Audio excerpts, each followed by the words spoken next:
Hello students, तो मैं आज आप लोगों के लिए एक ऐसा टॉपिक लेकर आया हूँ जिसमें आपको सबसे ज़्यादा प्रॉब्लम होती है। सबसे पहले तो मैं आपसे तहे दिल से माफ़ी चाहता हूँ कि मुझे नेक्स्ट वीडियो डालने में बहुत लंबा समय लगा। कुछ पर्सनल रीज़न की वजह से मैं आप लोगों को वीडियो प्रोवाइड नहीं कर सका। अब सारी वीडियोज़ आपको रेगुलरली मिलती रहेगी। एक्सरसाइज है क्लास 10 का 8.4 ट्रिग्नोमेट्री से रिलेटेड टॉपिक्स आज हम करेंगे। इसमें हम जो एक्सरसाइज 8.4 के क्वेश्चंस है ना, उन्हें करने में आपको प्रॉब्लम्स आती होगी। उन क्वेश्चंस को हम बड़े आसानी से करेंगे, उसके मैं कुछ आपको तरीके सिखाऊंगा। तो चलिए स्टार्ट करते हैं आज का टॉपिक। सबसे पहले मैं अगर कहूँ तो हमारे सामने ये कुछ फॉर्मूले दिख रहे हैं। यहाँ लिखा हुआ है cosec theta equals to 1 upon sine theta, sec theta equals to 1 upon cos theta, tan theta equals to sine upon cos theta, cot theta equals to cos theta upon sine theta, then cot theta equals to 1 upon tan theta. इनमें से mostly जो आपको फॉर्मूले दिख रहे हैं वो simplest form, that is cosec का सिंपलेस्ट फॉर्म होता है 1 अपॉन साइन, सेक को सिंपलेस्ट फॉर्म में लिखते हैं 1 अपॉन कॉस, टेन को सिंपलेस्ट फॉर्म में लिखते हैं साइन अपॉन कॉस, कॉट को सिंपलेस्ट फॉर्म में लिखते हैं cos upon sine, and then cot को हम लिख सकते हैं, कॉट का इन्वर्स होता है 1 अपॉन टेन। सिंपलेस्ट फॉर्म, अगर आपसे कभी भी सिंपलेस्ट फॉर्म कहा जाए ट्रिग्नोमेट्रिक फंक्शन का, तो साइन और कॉस सबसे सिंपलेस्ट फॉर्म होती है, क्योंकि इनकी जो वैल्यू होती है, साइन की वैल्यू की बात करूं तो ये -1 से +1 तक होती है। ये मिनिमम वैल्यू होती है। जो 6 टोटल 6 ट्रिग्नोमेट्रिक फंक्शंस होते हैं, 6 त्रिकोणमितीय फलन होते हैं हिंदी में बोले तो, उनमें साइन और कॉस की जो वैल्यू होती है सबसे मिनिमम होती है, इसलिए साइन कॉस को सिंपलेस्ट फॉर्म कहा जाता है। इसके बाद कुछ आइडेंटिटी है। इसमें ये पहली आइडेंटिटी आपको पता भी है, sine square theta plus cos square theta equals to 1, और इस पहली आइडेंटिटी से ये दो और आइडेंटिटी बन जाती है। इसके बाद sec square theta equals to होता है tan square theta minus sec square theta minus tan square theta equals to 1, और इससे दो आइडेंटिटीज और बन जाती है। इसी तरह से अगला cosec square theta minus cot square theta equals to 1, और इससे दो आइडेंटिटीज आपको मिल जाएगी। और इन्हीं सारी आइडेंटिटीज और फॉर्मूले का इस्तेमाल करके, इनका यूज़ करके आपको बहुत सारे ऐसे क्वेश्चंस होंगे जिनको प्रूव करना पड़ेगा। तो चलिए हम कुछ सीखते हैं। पहले मैं आपको कुछ सिंपल क्वेश्चंस कराऊंगा, फिर उससे कुछ कॉम्प्लिकेटेड क्वेश्चंस भी हम स्टडी करेंगे। सबसे पहले आपको ये पहला क्वेश्चन दिख रहा है, cosec square theta plus sec square theta equals to cosec square theta into sec square theta. आपको इसे प्रूव करना है। अगर मैं कहूँ कि ये इक्वल्स टू के राइट साइड में जो फंक्शन दिख रहा है और लेफ्ट साइड में जो फंक्शन दिख रहा है, ये दोनों आपस में इक्वल है, तो इसमें कोई बड़ी बात नहीं है। लेकिन हमें इसे प्रूव करना है कि इक्वल कैसे है। इस इक्वल्स टू के लेफ्ट साइड वाले को हम LHS लिखते हैं, और LHS को प्रूव करके हम राइट साइड वाली वैल्यू को निकालेंगे। चलिए स्टार्ट करते हैं। LHS में जैसा कि आपको दिख रहा है, cosec square theta plus sec square theta. अब सबसे पहले अगर मैं कहूँ यहाँ कॉसेक स्क्वायर थीटा और सेक स्क्वायर थीटा, अगर आपको स्क्वायर दिखे तो आप इनमें से ये आइडेंटिटी यूज़ कर सकते हैं, बट यहाँ पे सिंपली आइडेंटिटी यूज़ नहीं करना। आगे हम स्क्वायर की, क्योंकि NCERT बुक में जहाँ स्क्वायर दिख रहा है आप वहाँ पे ये आइडेंटिटी यूज़ कर सकते हैं, बट इस क्वेश्चन के लिए स्पेशली हम इसे सिंपलेस्ट फॉर्म में खोल देंगे। कॉसेक का सिंपलेस्ट फॉर्म, जैसा कि आपको पता है, कॉसेक की जगह पे 1 अपॉन साइन लिख सकते हैं, तो मैंने यहाँ पे लिखा 1 अपॉन साइन। चूंकि स्क्वायर है इसलिए मैंने स्क्वायर लिख दिया थीटा, प्लस सेक स्क्वायर के जगह पे मैं लिख सकता हूँ 1 upon cos square theta. Simply आपको इन दोनों का एलसीएम लेना, एलसीएम लिया, इसे मैं लिख सकता हूँ साइन स्क्वायर थीटा प्लस लिख सकता हूँ cos square theta, and then मैं यहाँ लिख सकता हूँ cos square theta plus sine square theta. इसके बाद ये value sine square theta plus cos square theta की वैल्यू आपको सामने आइडेंटिटी दिख रही है, 1 होती है, तो यहाँ 1 रख दो, और इसे आप लिख सकते हैं sign square theta into cos square theta. यहाँ पे 1 अपॉन साइन स्क्वायर के प्लेस पे 1 अपॉन साइन के प्लेस पे, यानी कि 1 अपॉन साइन के प्लेस पे आप कॉस लिख सकते हैं। चूंकि यहाँ पे 1 अपॉन साइन स्क्वायर है, देयरफॉर मैं यहाँ पे कॉस स्क्वायर थीटा लिख सकता हूँ, और यहाँ पे 1 को 1 इंटू 1 लिख सकता हूँ, इसका मतलब ये है कि ये 1/cos² होगा और 1/cos² के जगह पे sec² थीटा लिख सकते हैं और इस तरह से हमारे पास ये राइट हैंड साइड की वैल्यू आ गई और ये प्रूव हो गया। तो ये बड़े सिंपल क्वेश्चंस थे। इसी तरह से जब भी आपको कोई भी ट्रिग्नोमेट्रिक फंक्शन कॉम्प्लिकेटेड फॉर्म में हो उसे सिंपलेस्ट फॉर्म में चेंज करना है। अब हम नेक्स्ट क्वेश्चन की बात करते हैं। नेक्स्ट क्वेश्चन ये एनसीईआरटी बुक के अंदर क्वेश्चन है 8.4 एक्सरसाइज के अंदर।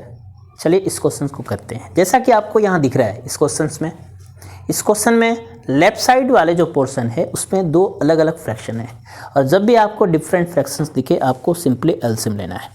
ठीक है, चलिए तो यहाँ पे आपको लिखना है LHS लेफ्ट हैंड साइड। यहाँ लिखा हमने 1/sin theta upon cos theta and then plus cos theta upon 1/sin theta लिखा। आपको यहाँ पे एलसीएम लेने में प्रॉब्लम नहीं होनी चाहिए। ये दोनों एलसीएम आप सिंपली इस तरह से ले सकते हैं। यहाँ पे लिख दिया हमने cos थीटा और ब्रैकेट में इसे आप लिख दीजिए 1/sin थीटा। ब्रैकेट में लिखने का रीज़न ये है इस cos का मल्टीप्लाई दोनों के साथ हो रहा है इसलिए ब्रैकेट में लिखा। इसके बाद आपको यहाँ पे क्रॉस मल्टीप्लाई, इसका मल्टीप्लाई इसके साथ कर दो। तो जब सेम चीज़ें आपस में मल्टीप्लाई होती है तो आपको पता है होल स्क्वायर बनता है। इसके बाद इसे मल्टीप्लाई कीजिए तो ये cos² हो जाएंगे। यहाँ पे आपको आइडेंटिटी यूज़ करनी है a+b के होल स्क्वायर का। a+b का होल स्क्वायर होता है जैसा कि आपको पता है a² plus 2ab plus b² लिख सकता हूँ। आइडेंटिटी यूज़ करने के बाद ये वैल्यू कुछ इस तरह से हो जाएगी 2sin थीटा प्लस यहाँ लिख सकता हूँ sin² थीटा। आपको ये 1a² के प्लस पे 1² क्योंकि आपको ये दिख रहा है 1 का स्क्वायर 1 होता है। 2ab के प्लस पे 2sin थीटा लिख सकता हूँ। देन b² के जगह पे sin² और आगे है cos² तो मैं यहाँ पे cos² थीटा लिख सकता हूँ। नीचे वाले यानी कि डिनोमिनेटर में कोई भी चेंज नहीं करने। यहाँ जो नीचे वाली वैल्यू है इसमें कोई चेंज नहीं करना है। इसको आपको एज इट इज लिखना है। cos theta equals to 1/sin theta लिख सकता हूँ। तो इस तरह से 1 को आप 1 लिख दीजिए। 2 के प्लेस पे 2sin थीटा के प्लेस पे 2sin थीटा रखिए। sin² थीटा और cos² थीटा आपको बेसिक फॉर्मूला पता है। sin² थीटा और cos² थीटा का 1 होता है इसलिए आप यहाँ पे 1 लिख सकते हैं। एंड देन नीचे वाले डिनोमिनेटर को एज इट इज़ आपको लिखना है 1/sin थीटा। इसको हम कुछ इस तरह से 1 में 1 को ऐड करने के बाद ये 2 होगा। इस तरह से ये हो जाएंगे 2sin थीटा अपॉन नीचे आप लिख सकते हो cos थीटा, ब्रैकेट में आप लिख सकते हो 1/sin थीटा। अब इनमें से आपको न्यूमरेटर के अंदर 2 कॉमन दिख रहा है। 2 कॉमन जब आप लेंगे 2 कॉमन लेने के बाद यहाँ पे वैल्यू बचेगी 1 एंड देन इसके जगह पे आप लिख सकते हैं sin थीटा। इसके बाद आप नीचे लिखेंगे cos थीटा और 1/sin थीटा हमने एज इट इज लिखा। 1/sin theta 1/sin theta same है इसलिए हमने इसको कट कर दिया। 2 के प्लस पे आपको 2 एज इट इज लिखना है और अपॉन में cos थीटा दिख रहा है। अपॉन में यदि cos थीटा दिखे तो आप इसे सेक लिख सकते हैं सिंपली। और इस तरह से जो हमारा क्वेश्चन था वो प्रूव हो चुका है और यहाँ पे आप लिख सकते हैं RHS। ठीक है, अब नेक्स्ट क्वेश्चन की बात करते हैं। नेक्स्ट क्वेश्चन में LHS में दे रखा है √1 - sin theta upon 1/sin theta. LHS को लेके हम प्रूव करेंगे RHS। सिंपली जब भी कोई ट्रिग्नोमेट्रिक फंक्शन फ्रैक्शन के फॉर्म में दिखे, रूट के अंदर हो, तो रूट को हटाने का हमारे पास बस एक ही तरीका है, रेशनलाइज करने से रूट रिमूव हो जाता है। तो चलिए करते हैं। रेशनलाइज जब आपने किया तो ये कुछ इस तरह से हो जाएंगे। देखिए यहाँ पे डिनोमिनेटर में आपको दिख रहा है 1/sin और आपको पता है रेशनलाइज करने के लिए साइन को चेंज करना। यहाँ पे अगर 1/sin है तो आपको 1 - sin थीटा का न्यूमरेटर और डिनोमिनेटर में मल्टीप्लाई करना। तो कर देते हैं। यहाँ पे आप लिख सकते हैं 1 - sin theta upon 1 - sin theta. जब आप न्यूमरेटर मल्टीप्लाई करेंगे तो यहाँ पे दोनों वैल्यू सेम है तो ये कुछ इस तरह से हो जाएगी 1 - sin theta whole square. And then यहाँ पे आपको दिख रहा है 1/sin और 1 - sin की आइडेंटिटी यूज़ हो रही है a+b और a - b that is a² - b²।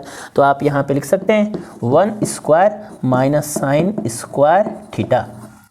इस तरह से अब ये कुछ लिखा जा सकता है 1 minus sine theta whole square, और 1 का स्क्वायर तो 1 होता है, 1 माइनस साइन स्क्वायर के प्लेस पे आप कॉस स्क्वायर थीटा लिख सकते हैं, इक्वल्स टू, यहाँ पे न्यूमरेटर और डिनोमिनेटर दोनों का स्क्वायर दिख रहा है, इसलिए मैं 1 minus sine theta upon cos theta का होल स्क्वायर लिख सकता हूँ। और इस तरह से स्क्वायर से रूट, जैसा कि आप जानते हैं, कैंसिल हो जाता है।